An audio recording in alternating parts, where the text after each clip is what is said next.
50 blog के छ सबैजना सन्चै आरामै हुनुहुन्छ। मेरो टिकटकमा जोडिनु हुने, फेसबुकमा जोडिनु हुने, युट्युबमा जोडिनु हुने सबजनालाई धेरै धेरै नै धन्यवाद छ। मेरो युट्युब च्यानल 50 ब्लग पनि सब्स्क्राइब गरिदिनु होला।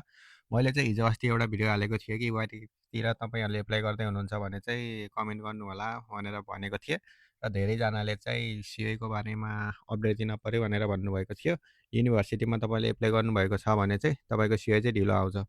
अब चाहिँ तपाईँको सिओ लगभग कतिजनाको चाहिँ आइसक्यो होला र कतिजनाको चाहिँ आउने क्रम जारी छ। तपाईँको सिओ चाहिँ आएको छैन भने चाहिँ यही मार्चको 30 तारिकसम्म चाहिँ लगभग सबैजनाको सिओ आइसकेको हुन्छ। त्यसैले चाहिँ तपाईँले चिन्ता लिनु पर्दैन।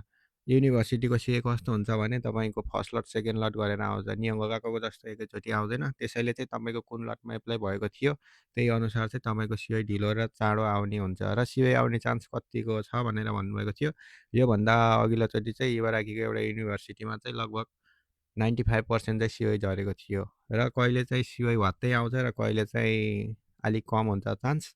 र तपाईँले इबाराकीतिर गर्नुभएको छ भने चाहिँ सिओ आउने चान्स चाहिँ धेरै हुन्छ। र तपाईँले अर्को कुरा पनि र इबाराकी एप्लाई गर्नुभएको छ भने चाहिँ बुझ्नुपर्ने कुरा कामहरू पाउन चाहिँ एकदमै धेरै गाह्रो छ। त्यसैले चाहिँ भाषामा चाहिँ धेरै धेरै घामबत्ती गर्नु होला भन्न चाहन्छु। यदि तपाईँलाई अरू केही कुराहरूको जानकारी छ चाहिएको छ भने चाहिँ कमेन्ट गर्न सक्नुहुनेछ। म चाहिँ यसरी नै तपाईँहरूलाई भिडियो बनाएर जानकारी दिनेछु। हवस् त धन्यवाद। जय देश, जय राष्ट्र।